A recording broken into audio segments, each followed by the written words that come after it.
बिस्मिल्लाहिर्रहमानिर्रहीम। अस्सलाम वालेकुम बच्चों।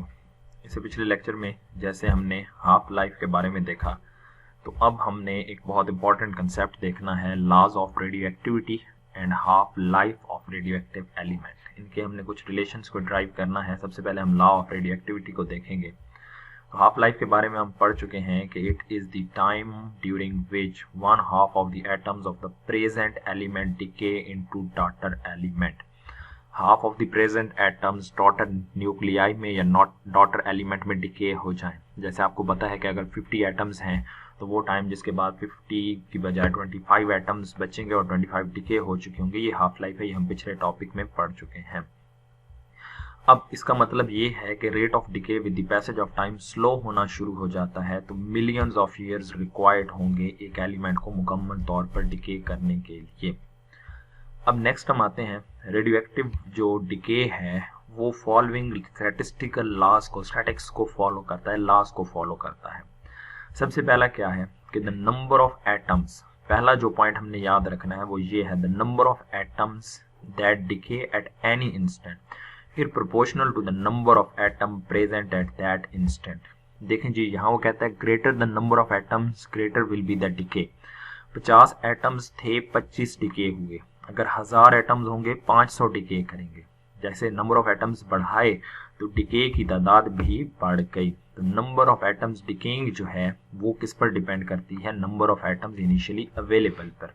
एक पॉइंट। दूसरा, no sample of radioactive element can ever completely decay in infinite time. महदूद टाइम के अंदर किसी भी एलिमेंट के जो एटम्स हैं वो मुकम्मल तौर पर डिके नहीं होते, क्योंकि rate of decay slow down हो जाता है। जैसे 500 थे, जैसे 1000 थे तो 500 डिके हुए। जब 500 बचे तो 250 डिके होंगे। ठीक है, मतलब rate of decay with the passage of time slow हो जाता है, कोई भी एलिमेंट मुकम्मल तौर पर डिके नहीं करेगा। इसी लॉ की एक छोटी सी डेरिवेशन है, उसकी तरफ आते हैं कि एन नॉट हमारे पास नंबर ऑफ एटम्स अवेलेबल हैं जो टाइम 0 पर अवेलेबल थे। ठीक होगी बात, यानी N naught is a maximum number of atoms जब हम टाइम 0 था, जब डिके शुरू हुआ था उस वक्त अवेलेबल थे, और एन एटम्स जो हैं वो एट एनी इंस्टेंट टी पर अवेलेबल हैं। एन एटम्स जो डिके हो चुके हैं, मतलब सपोज पहली हाफ लाइफ के बाद मैं देखूं, पहले हाफ टाइम के बाद देखूं तो एन एटम्स बचे हुए हैं। तो यहाँ पर नेक्स्ट चीज है, if D N are the number of atom decay during the interval D T. dn is the differential of n is the number of atoms जो dt के दौरान डिके करते हैं। then rate of decay, rate of decay क्या होता है, number of atoms decaying per unit time, number of atoms decaying per unit time। तो अगर आप इसको देखें तो dt over dn over dt, तो dn over dt ये हमारे पास rate of decay आ गया, number of decaying atom per unit time। साथ कौन सा साइन आ रहा है, नेगेटिव का साइन आ रहा है, क्योंकि हर टाइम के साथ ये जो रेट ऑफ डिके है वो स्लो होना शुरू हो जाएगा। ये हम शुरू में भी कह चुके हैं, नंबर ऑफ एटम्स कम होना शुरू हो जाएंगे तो रेट ऑफ डिके भी स्लो होना शुरू हो जाएगा। अब इसको हम मैथमेटिकली कुछ यूं लिखते हैं, ये हमारे पास एक इक्वेशन आ गई कि rate of decaying is directly related to number of atoms available. ये वाली लाइन जो थी, जितने ज्यादा एटम्स मौजूद होंगे उतना ही डिके का रेट होगा। Greater the number of atoms available greater will be the decaying rate, this is decaying rate. Direct relation खत्म किया, यहाँ कांस्टेंट ऑफ प्रोपोर्शनैलिटी आया which is known as lambda, and lambda is decay constant. ये characteristics होती है radioactive element की, radioactive element की खसूसियत है, उसकी प्रॉपर्टी है। तो D N over D T minus D N over D T is directly related to N, and direct relation खत्म किया, लैम्डा माइनस इधर शिफ्ट किया तो ये हमारे पास D N over D T इसके इक्वल आ गया माइनस लैम्डा एन के इक्वल आ गया। एन को नीचे शिफ्ट करते हैं, डी को ऊपर शिफ्ट करते हैं, तो हमें ये इक्वेशन फिर मिलेगी डी एन ओवर एन। ये है नंबर ऑफ डिकेइंग एटम्स जो अवेलेबल हैं, और ये है डिकेड एटम्स एक तरह से अवेलेबल है, माइनस लैम्डा डी टी। तो यहाँ पर हम कुछ लिमिट्स को पुट करते हैं। टाइम 0 हमने लिया था तो उस वक्त एन नॉट एटम्स थे, तो यहाँ पर आपके पास जो लिमिट आ चुकी है, और एन नंबर ऑफ एटम्स हैं available at any instant T के बाद, तो लिमिट अप्लाई करते हैं। डी एन ओवर एन में लिमिट आएगी, इनिशियल लिमिट आपके पास है एन नॉट और जो फाइनल लिमिट है वो है एन। एंड सिमिलरली अगर आप इस पॉइंट को देखें तो लैम्डा डी टी माइनस बाहर ले लिया, इनिशियल टाइम कितना है 0 और इंस्टेंटेनियस टाइम है t, तो यहाँ आ गया 0 to t। dn over n, आपको पता है लॉग का यहाँ फार्मूला लगेगा, ln ऑफ n, लिमिट है n नॉट टू n, और यहाँ आपके पास जो होगा वो सिंपली क्या आ जाएगा, माइनस लैम्डा इंटू t बच जाएगा, लैम्डा बाहर आ जाएगा, dt की जगह t आ जाएगा, लिमिट है 0 टू t, लिमिट पुट करें, upper limit minus lower limit, lambda n minus lambda n naught is equal to minus lambda t, 0 आएगा तो 0 ही बच जाएगा, तो वो टर्म खत्म, तो ये लैम्डा t बच गया। तो ln upper limit n minus ln of n not minus lambda t, अगर हम इसको लॉग के रूल के मुताबिक देखें तो हम इसको लिख सकते हैं lambda n ln of n over n naught, ln of n over n naught ratio की फॉर्म में लिख सकते हैं, is equal to minus lambda t।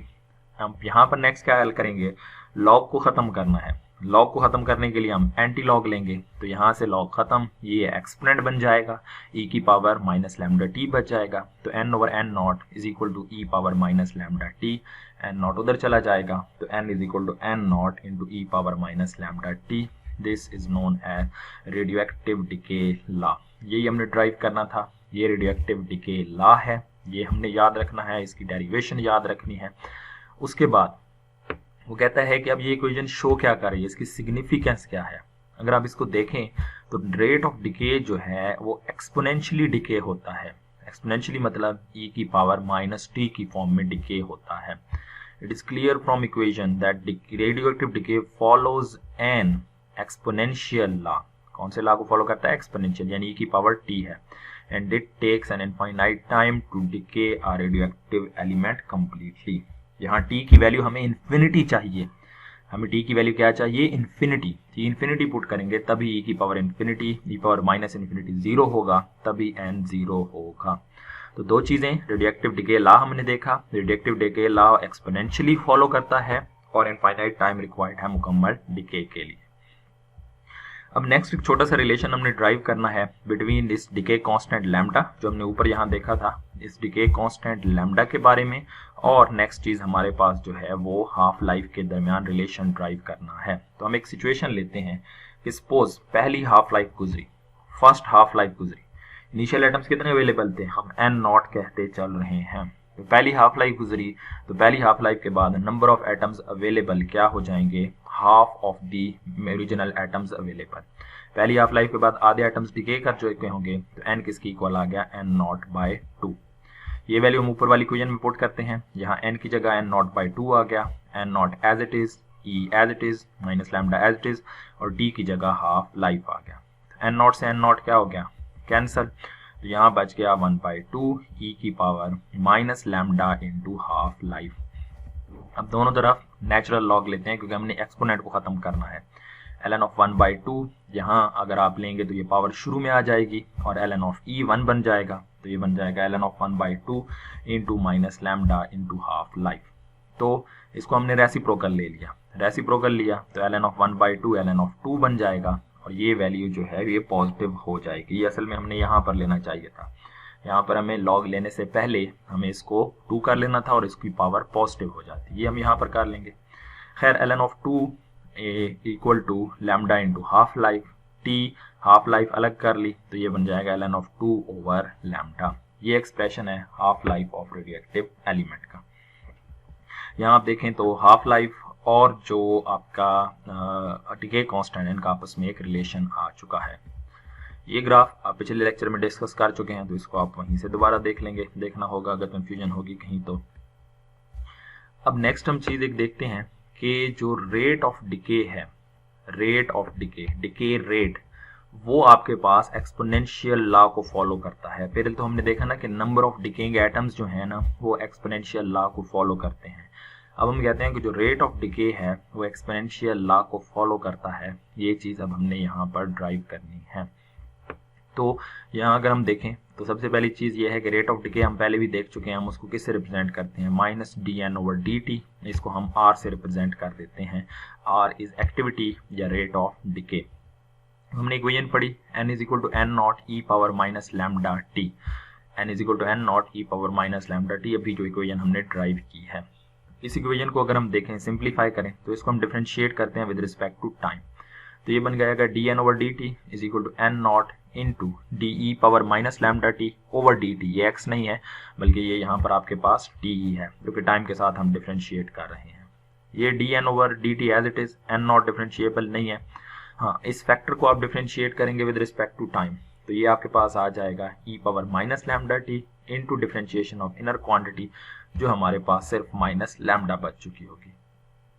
Minus को उधर शिफ्ट करते हैं तो minus D N over D T is equal to lambda N naught E power minus lambda T. वो इक्वेशन एज इट इज आ गई। अब हम नेक्स्ट क्या करते हैं, ये जो फैक्टर हमारे पास है लैम्डा एन नॉट फैक्टर को देखें। हम टाइम लेते हैं इक्वेशन में 0। टाइम क्या लेते हैं 0। फिलहाल आप इस इक्वेशन को छोड़ें, फिलहाल इसको जरा गौर से देखें।